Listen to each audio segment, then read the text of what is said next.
3 mois maintenant, mais je suis un ami de la fac de Sterling Heights. D'abord, avant de commencer, je vais peut-être vous poser quelques petites questions parce que je ne connais pas encore bien. D'abord, qui a déjà entendu parler de Docker? Ah, c'est pas mal ça. Qui utilise Docker en production? Oh! Et qui connaît Docker Compose? Compose pas mal. Swarm? Docker Swarm? Oh, pas mal. Et Kate-Matic? Quelqu'un utilise Kate-Matic ici? L'interface graphique, là, ou j'ai entendu parler, ok. Et une question super importante, est-ce que vous êtes plutôt des profils développeurs ou plutôt des profils ops? Qui est un développeur ici? Qui se considère comme un développeur? Très bien. Et qui se considère comme un ops? Ah, très bien, et un DevOps, c'est bien. Les deux. Ouais, très bien. Ben, ça, c'est l'avenir. Parce que vous, les développeurs, alors, vous commencez à vous intéresser aussi au monde de l'ops. Parce que c'est justement ce que Docker va vous apporter. Alors, je vais essayer, vu que j'ai que 20 minutes, je vais sauter quelques slides. Je vais vous parler d'abord de Docker en tant que projet. Où sont les slides? GitHub, c'est un projet open source qui compte environ une structure qui vont tourner des Docker Engine, des container services. Plutôt dont on vient d'annoncer l'acquisition qu'on a acquis il y a quelques mois. Il va y avoir beaucoup de choses très belles qui vont arriver dessus. On commence à avoir un vrai écosystème intégré complet. Mais d'abord, il y a quand même quelques nouveaux à Docker. Je vais refaire un petit brief sur qu'est-ce que Docker. Je vais zapper la partie business, tout ça, on s'en fout. Ça ne vous intéresse pas trop la partie business, vous voulez surtout comprendre ce que c'est, hein, vous êtes d'accord? Ouais, très bien. Voilà, le mainframe, alors voilà. On va revenir un petit peu dans l'histoire. L'architecture traditionnelle, c'était un serveur, une application. Une seule stack, un seul langage. Je parle des années avant 2000. Si on avait besoin de plus de patates, il fallait mettre plus de serveurs. Du coup, c'était cher, lent et inefficace. Dans les années 2000, est arrivée la virtualisation, avec des produits que vous connaissez sûrement comme VMware. D'un coup, ça a permis de décorréler l'infrastructure des applications qu'on fait tourner en isolant complètement l'exécution. Ça a donné des choses comme faire tourner Windows sur mon Mac, ou faire tourner Linux dans un Linux, des choses comme ça. Et d'un coup, on a pu se dire, cool, on va pouvoir mettre 10 services virtuels à l'intérieur d'un seul lieu. On économise beaucoup d'énergie. Mais dans le fond, VMware et toutes les autres solutions comme VirtualBox par exemple, vont non seulement vont devoir émuler toute une stack hardware. Ils émulent le CPU, la RAM, ça coûte très cher. Donc finalement, on se retrouve à pas pouvoir mettre plus que 10 VM sur un serveur. C'est un petit peu l'idée.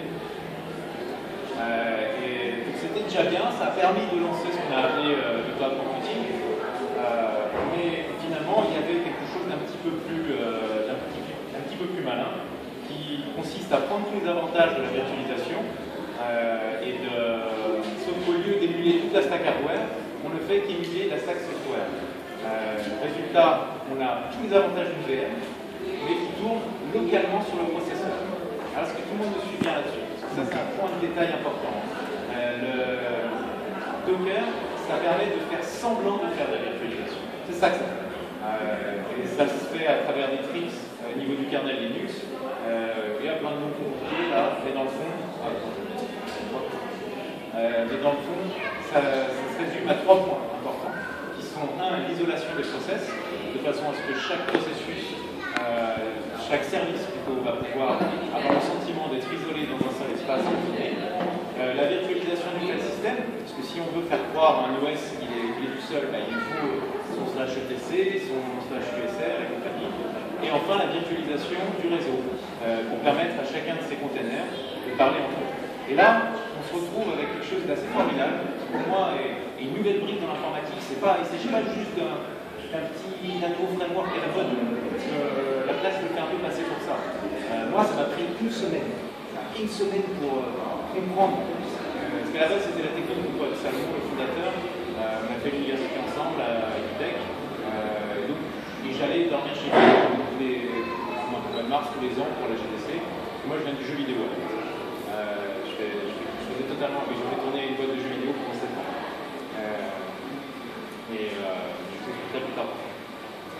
donc, résultat, on se retrouve à pouvoir agréger des stacks avec un kernel en bas. On va exécuter, par-dessus lequel on va mettre tout un système d'exploitation. Et l'idée, c'est que on va reprendre un point concret. Est-ce que vous avez déjà travaillé sur votre projet, en local sur votre ordinateur, et après, tout d'un coup, il a fallu le mettre sur un serveur et là, ça ne s'est pas toujours bien passé. Peut-être qu'il n'y avait rien d'autre sur le serveur et bon, finalement, c'était que des problèmes de configuration. C'est résolvable, mais c'est chiant. Mais peut-être que vous aviez deux programmes qui reposaient sur des versions de Ruby différentes, qui étaient incompatibles entre elles. Et là, il n'y a pas de solution. C'est soit on en fait tourner un, soit on fait tourner l'autre. Et c'est vraiment ça que ça cherche à résoudre. Et ça vous permet du coup de définir un environnement immutable qui vous permet localement déjà, en tant que développeur, de définir toute la façon dont votre environnement est construit en partant d'un nouveau file system. C'est comme si à chaque fois que vous lanciez votre application, c'est comme si vous veniez d'installer, toute fraîche.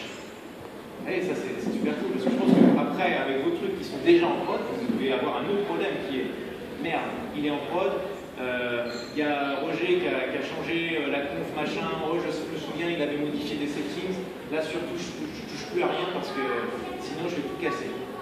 Et ça, c'est un vrai problème, parce qu'on se retrouve avec des ressources bouffées pour rien, alors qu'en fait, il y a des solutions finalement assez simples pour résoudre ce problème. Et cette solution, c'est d'emporter tout le système d'exploitation, parce que finalement, un logiciel sur Internet, aujourd'hui, ça n'est plus juste le logiciel en soi, c'est le logiciel et toutes ses dépendances. C'est les librairies qu'il utilise, et là, on va jusqu'au système. C'est-à-dire qu'on embête le kernel, la distribution, les librairies dont votre application dépend, et l'application par-dessus tout ça. Et on en fait une grosse boîte, un gros container, qu'on va déplacer dans plein de configurations différentes, du poste d'un développeur à un autre, du QA, du développement au QA, du QA à la production. Et on garantit que cette exécution se comportera exactement de la même manière, parce qu'en fait, sur le serveur, on n'installe rien. Sur le serveur, on installe Docker. Et Docker devient une plateforme. Ça devient une plateforme qui harmonise les ressources hardware en dessous. Vous n'avez plus à vous en soucier. Du coup, le serveur il est cassé, vous devez migrer de serveur, pas compliqué. Vous prenez une nouvelle instance sur AWS, vous installez Docker, et vous faites un Docker Run, et cette même application, elle va s'exécuter localement. Et alors ça, vous allez voir, hein, pour ceux qui n'ont jamais touché ou qui commencent tout juste, ça prend du temps à comprendre, parce que c'est vraiment un nouveau monde. On n'a pas l'habitude de réfléchir comme ça. Tout ce qu'on a appris à l'école ou sur Internet, ça consiste à faire parler des processus sur la même machine, ou des fois en distant. Et là, il faut vous dire que là où des fois vous aviez votre petit hack avec votre front-end qui allait parler directement à une socket Unix sur le système, c'est fini. Maintenant, on fabrique une architecture sous forme de microservices. C'est-à-dire que systématiquement, même que ça tourne en local sur des hosts différents, on va systématiquement passer par le réseau. Souvenez-vous des trois fondamentaux. Isolation des processus, isolation du file system et virtualisation du réseau. Ce qui fait que chacun de ces fausses machines vont pouvoir avoir leur propre IP et communiquer entre elles comme si elles étaient sur le réseau. Ce qui fait qu'on peut les garder tout en local au début, quand on fait son cycle de développement, et plus tard en production, dire oh bah tiens, je vais en mettre un ici, l'autre là-bas, je vais en mettre un pour l'Asie, un pour les US et un pour l'IRIM. Et voilà, et tout ça, ça se coordonne après automatiquement. Alors un peu plus concrètement, là c'est un exemple de Java. Je ne sais pas s'il y a des gens qui font du Java ici, moi pas trop, mais en tout cas c'est un exemple qui est assez clair. Comment ça marche? On décrit en fait la stack de votre application, on la décrit dans un Dockerfile. C'est un format assez précis, descriptif, qui vous permet de définir une base image. Pour rappeler, je vous ai dit, on part d'un système, et là on part de Java directement, qui lui-même une référence Debian. Donc en fait, on est déjà en train de stacker, on est déjà en train de dire, je prends une Debian, par-dessus, je rajoute la Debian officielle, par-dessus, je rajoute la distribution Java officielle, en version 7. Puis, et tout ça, vous imaginez ça comme un flot d'exécution. C'est comme un programme. Et on va copier tout ce qu'il y a dans la plateforme courante, c'est la modification. Là, c'est plus comme sur Java, il y a juste un mail dans Java, c'est un exemple très simple. Ce mail dans Java, on va le copier dans /usr/src/myar. On définit la plateforme par exécuter la compilation de ce code source. On va se retrouver avec un jar. Et en dernier step, on appelle l'exécution de ce jar en déclenchant le main. Et là, on a ce qu'on vient de faire avec ces 5 lignes, c'est de dire sort ton CD, installe Debian, installe Java et continue mon application et exécute-la. Mais attention, je ne parle pas d'une réinstallation. En fait, on prend le résultat de l'installation, ce qui fait que ça derrière, quand vous faites un Docker build, le Docker build qui va réellement faire tout ce bazar d'agréger tous les trucs ensemble et en faire une seule image, on appelle ça une image tout simplement, à laquelle on donne un nom qui est myjava, pour ensuite pouvoir très simplement la référencer en faisant un Docker run, je passe les détails, et ça va exécuter cette application localement, et c'est quasiment instantané, parce qu'en fait on part directement du file system qui était prêt. Et c'est ça qui est complètement fou. C'est que en fait, je suis en train de vous parler d'une installation magique qui se fait en quelques secondes, d'un système tout prêt. Et à chaque fois que vous relancez votre application, le système il est tout prêt.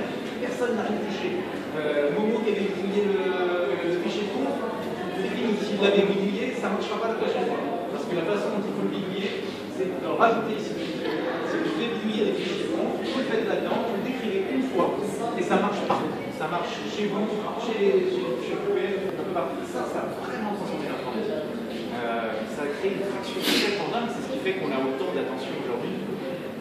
Et moi, ça m'a fait penser que finalement faire des jeux vidéo, c'était pas aussi cool que faire du cloud computing. J'aurais jamais cru ça. Vous me disiez ça il y a 3-4 ans, je l'aurais jamais cru. Mais donc là, je vous ai décrit comment exécuter un process. Parce qu'il s'agit vraiment de ça. Il s'agit de l'exécution d'un process sur Internet. Mais très souvent, les services que vous développez pour vos clients sont bien plus compliqués que ça. Ils vont être composés au moins d'un frontal web, d'une base de données, peut-être un key value store à la Redis. Et du coup, on a besoin de composer ce service avec différents, imaginez comme des différents serveurs. Ici, on leur donne un nom. C'est un fichier confianel. On va nommer un premier service web et on va en nommer un deuxième Redis. Celui-là, facile, il fait juste que couler la dernière image de Redis. Et voilà, paf, et il crée une machine qui s'appelle Redis. Derrière, le web, lui dit de builder à partir du Dockerfile qui est là-dedans. On est en train de dire, là, il y a un Dockerfile, build-moi ça. On va refaire le build. Et on lui dit ensuite, exécute mon application. Parce que là, c'est une application. Et vous voyez, c'est ça la magie. C'est que je ne suis pas en train de vous vendre un truc qui va vous bloquer dans une stack qui a nous, avec notre grammaire, avec notre façon de nettoyer. Non, c'est vraiment quelque chose qui s'appuie sur Linux, sur l'open source. Et ça peut faire tourner n'importe quel stack. Il n'y a aucune limite. Pas sur des choses qui vous retiennent la prisonnier. Derrière, vous vous souvenez les trois fondamentaux, isolation des process, virtualisation du réseau. On a le port 5000, on va router de l'extérieur du container vers le port 5000 à l'intérieur du container. Vous voyez, ça devient vraiment une boîte opaque. Du coup, il n'y a rien qui rentre et qui sort, sauf si vous l'avez explicitement dit. Ce qui fait que le service qui fait traîner un port SSH, il ne sera pas visible à l'extérieur. Vous voyez, en termes de sécurité, c'est complètement dingue. Ça vous permet de tout contrôler. Le volume, là on retrouve file system, troisième fondamental. On va monter le répertoire courant. Et puis du coup, comme c'est un système qui va servir à chaque fois, à chaque fois qu'il disparaît, c'est comme si vous aviez un Linux temporaire. Hop.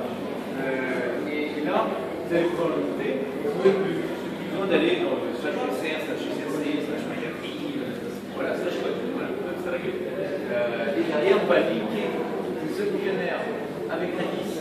Là, vous pouvez regarder dans les docs, mais c'est une façon qui permet de faire en sorte que les deux containers vont pouvoir se voir.